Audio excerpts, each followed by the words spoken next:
है welcome back. I am गुड़िया।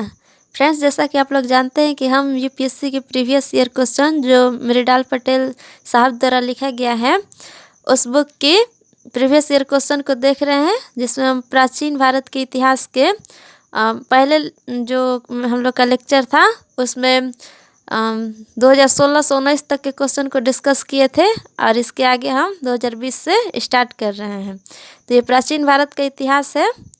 आइए देखते हैं क्वेश्चन 2020 का। भारत के सांस्कृतिक इतिहास के संदर्भ में पारमिता शब्द का सही विवरण निम्नलिखित में से कौन सा है? ए. सूत्र पद्धति में लिखे गए प्राचीनतम धर्मशास्त्र पाठ वेदों के प्राधिकार को अस्वीकार करने वाले दार्शनिक संप्रदाय परिपूर्णताएं जिनकी सी ऑप्शन है परिपूर्णताएं जिनकी प्राप्ति से बोधिसत्व पथ प्रशस्त हुआ। और डी. आरंभिक मध्यकालीन दक्षिण भारत की शक्तिशाली व्यापारी श्रेणियाँ। दूसरा देखते हैं, प्राचीन भारत के विद्वानों साहित्यकारों के संदर्भ में निम्नलिखित कथनों पर विचार कीजिए। ए. पाणिनि पुष्यमित्र शुंग से संबंधित है। बी. दूसरा, अमर सिंह हर्षवर्धन से संबंधित है। तीसरा, कालिदास चंद्र गुप्त द्वितीय से संबंधित है। उपयुक्त कथनों में से कौन से सही है? ऑप्शन ए केवल 1 और 2, ऑप्शन बी केवल 2 और 3, ऑप्शन सी केवल 3, ऑप्शन डी 1, 2 और 3। फ्रेंड्स, यूपीएससी के लिए प्रीवियस ईयर क्वेश्चन को देखना बहुत ज़रूरी होता है। यूपीएससी की तैयारी के दौरान या तैयारी से पहले हमें यूपीएससी के क्वेश्चन के पैटर्न को समझने के बाद ही तैयारी में उतरना चाहिए, ताकि हम यूपीएससी किस प्रकार के क्वेश्चन पूछता है ये समझ सके और उसी पैटर्न में तैयारी कर सके। तो फ्रेंड्स, आइए और क्वेश्चन देखते हैं। भारत के धार्मिक इतिहास के संदर्भ में निम्नलिखित कथनों पर विचार कीजिए। पहला, अस्थावीरवादी महायान बौद्ध धर्म से संबंध है। दूसरा, लोकोत्तरवादी संप्रदाय बौद्ध धर्म के महासंघिक संप्रदाय की एक शाखा थी।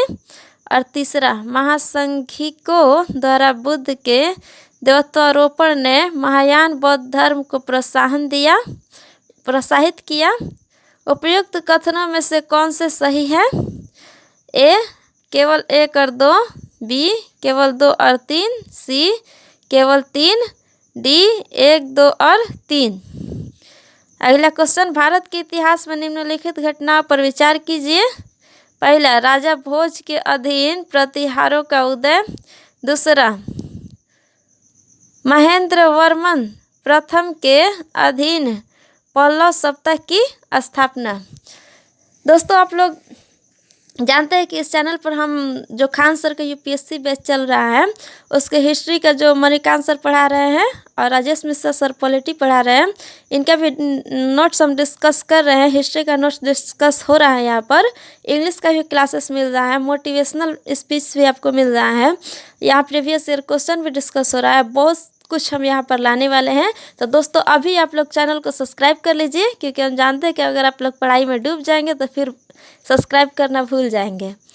आप लोग एक रिस्पॉन्सिबल स्टूडेंट्स हैं, तो प्लीज़ पहले हमारे चैनल को सब्सक्राइब करके रख लीजिए और फिर आइए देखते हैं। अभी लाइक कीजिए और सब्सक्राइब कीजिए जस्ट।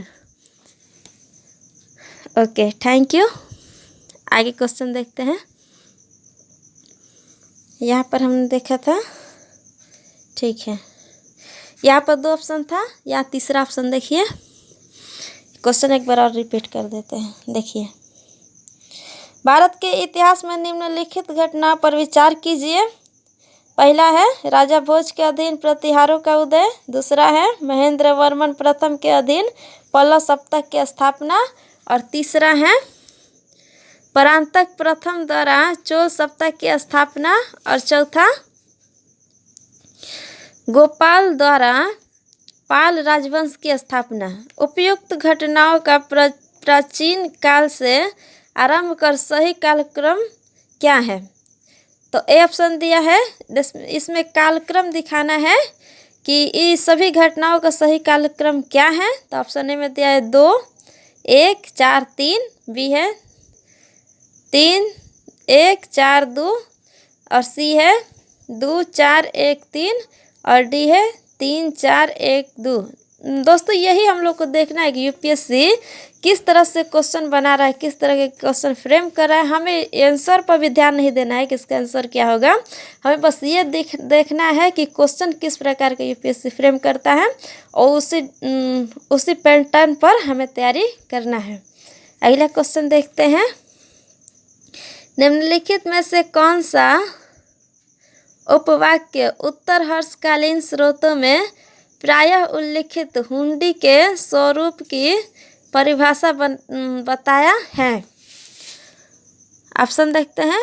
ए, राजा द्वारा अपने अधीनस्थों को दिया गया परामर्श। ये पूछ रहा है कि हुंडी शब्द से क्या तात्पर्य है, ठीक है। बी, प्रतिदिन का लेखा जोखा अंकित करने वाली बही, विनिमय पत्र और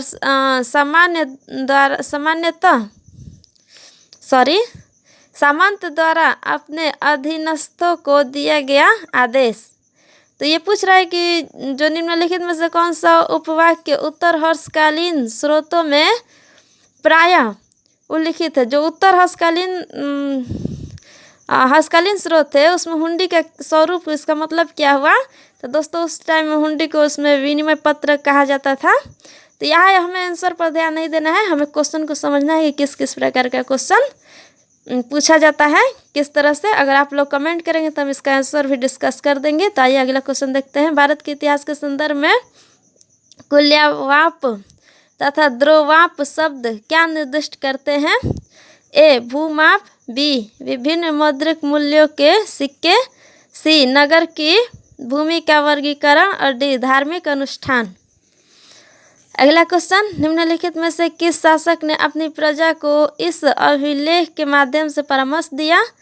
कोई भी व्यक्ति जो अपने, यह अभिलेख किसने लिखवाया इसके बारे में पूछा जा रहा है कि किस राजा ने इस अभिलेख के माध्यम से परामर्श दिया था अपने प्रजा को। तो ये अभिलेख है। कोई भी व्यक्ति जो अपने संप्रदाय को महिमा मंडित करने की दृष्टि से अपने धार्मिक संप्रदाय की प्रशंसा करता है या अपने संप्रदाय के प्रति अत्यधिक भक्ति के कारण अन्य संप्रदायों की निंदा करता है, वह अपितु अपने संप्रदाय को गंभीर रूप से हानि पहुंचाता है।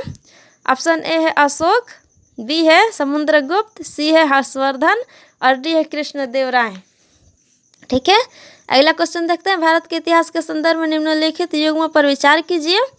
ये देखिए, प्रसिद्ध स्थल है और वर्तमान राज्य है, यानी कि ये जो स्थान है ये इस राज्य में है या नहीं, हमें सही सुमेलित करना है। तो भीलसा नामक स्थल है जो मध्य प्रदेश ऑप्शन में दिया है। दूसरा है द्वार समुद्र महाराष्ट्र, तीसरा है गिरिनगर गुजरात और चौथा है स्थानेश्वर उत्तर प्रदेश। उपयुक्त युगों में से कौन सा सही है? तो ए केवल 1 और 3, बी केवल 1 और 4, सी केवल 2 और 3 और डी केवल 2 और 4। अगला क्वेश्चन, प्राचीन भारत गुप्त राजवंश के समय के संदर्भ में नगर, घंटाशाला, कदूरा तथा चौल किस लिए विख्यात थे? ए, विदेशी व्यापार करने वाले बंदरगाह, बी शक्तिशाली राज्यों की राजधानियाँ, सी उत्कृष्ट प्रस्तर कला तथा स्थापत्य से संबंधित स्थान और डी बौद्ध धर्म के महत्वपूर्ण तीर्थ स्थल। अगला क्वेश्चन देखते हैं फ्रेंड्स। भारत के सांस्कृतिक इतिहास के संदर्भ में निम्नलिखित युग्मों पर विचार कीजिए। यहाँ भी देखिए युग्म दिया है, सही सुमेलित इसको भी करना होगा। देखिए, परिव्राजक, परित्यागी व भ्रमणकारी, श्रवण, उच्च पद प्राप्त पुजारी, उपासक, तीसरा उपासक दिया है, बौद्ध धर्म का साधारण अनुगामी। इसमें बताना है कि कौन सा सही सुमेलित है। तो उपयुक्त कथन में से कौन सा सही सुमेलित है? तो ए दिया है केवल 1 और 2, बी दिया है केवल 1 और 3, सी दिया है केवल 2 और 3 और डी 1, 2 और 3। अगला क्वेश्चन देखते हैं। प्राचीन भारत के इतिहास के संदर्भ में भवभूति, हस्तिमल तथा छोमेधर क्यों प्रसिद्ध थे? ये लोग क्यों प्रसिद्ध थे? तो ये बता रहा है ऑप्शन ए में, जैन साधु थे या नाटककार, तीसरा मंदिर वास्तुकार थे या दार्शनिक। तो ये बताना है। अगला क्वेश्चन देखते हैं। निम्नलिखित कथनों में से कौन सा सही है? ए अजंता गुफाएं वाघोरा नदी की घाटी में स्थित है। सांची स्तूप चंबल नदी की घाटी में स्थित है। पांडु लेड़ा गुफा देव मंदिर नर्मदा नदी की घाटी में स्थित है। और डी अमरावती स्तूप गोदावरी नदी की घाटी में स्थित है। तो ये क्वेश्चन हो गया। अब अगला क्वेश्चन देखते हैं।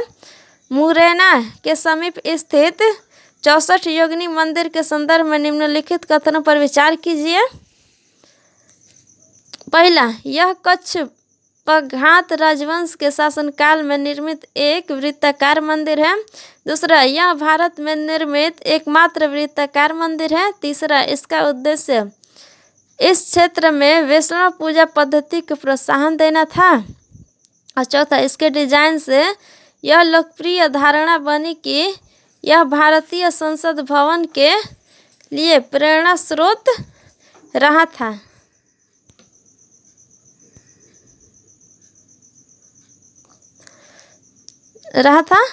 उपयुक्त कथनों में से कौन से सही हैं?